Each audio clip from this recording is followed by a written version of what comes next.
So Naxaline is the name of an antidote that basically reverses opiate overdoses. Naxaline distribution programs are critical to overdose prevention. Since 1996, they have handed out more than 53,000 Naxaline kits and report over 10,000 overdose reversals. That basically means that 10,000 lives have directly been saved by this drug Naxaline, which reverses the effects of an opiate overdose, which kills you. And for every, I'm sorry. The 10,000 lives that were saved, that means out of one out of every 5 kits that was distributed ended up saving a life. And a 2013 study on the effectiveness of Naxaline distribution programs in Massachusetts reported a 27% to 46% reduction in overdose deaths in towns that had a distribution center with Naxaline, okay? So it's an overwhelmingly positive drug. It's essentially like a miracle drug. It reverses the effects of an overdose. I mean, if you're going to save somebody from an overdose, this is what you use.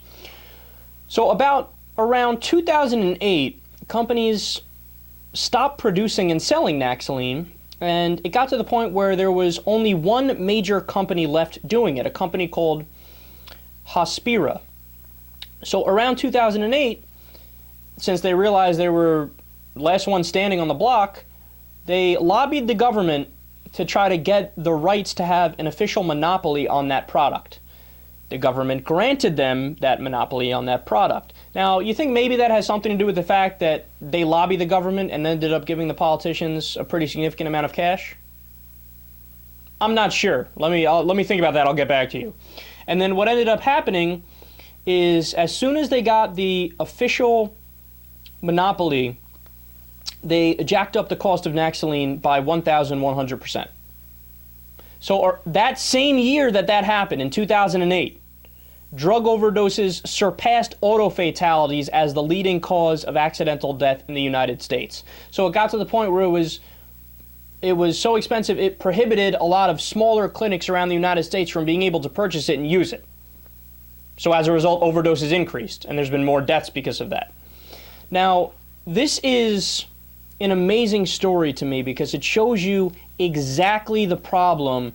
Number one, when big business and government collude, and number two, it's basically the same thing, but when you have rampant corporatism. So the mind-boggling part about all this is that there are many ways to fix this problem.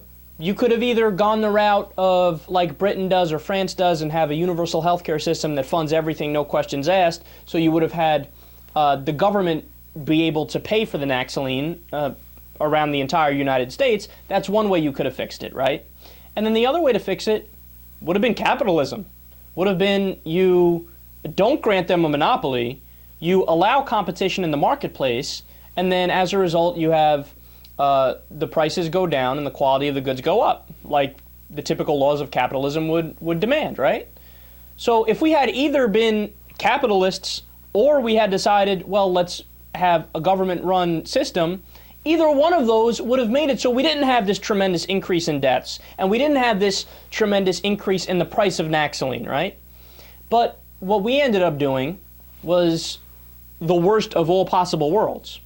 We had that corporation essentially buy the government to grant them a monopoly, and then when they granted them a monopoly, they did what monopolies always do. They crushed the competition, they raised the prices ridiculous. It's what unfair competition is.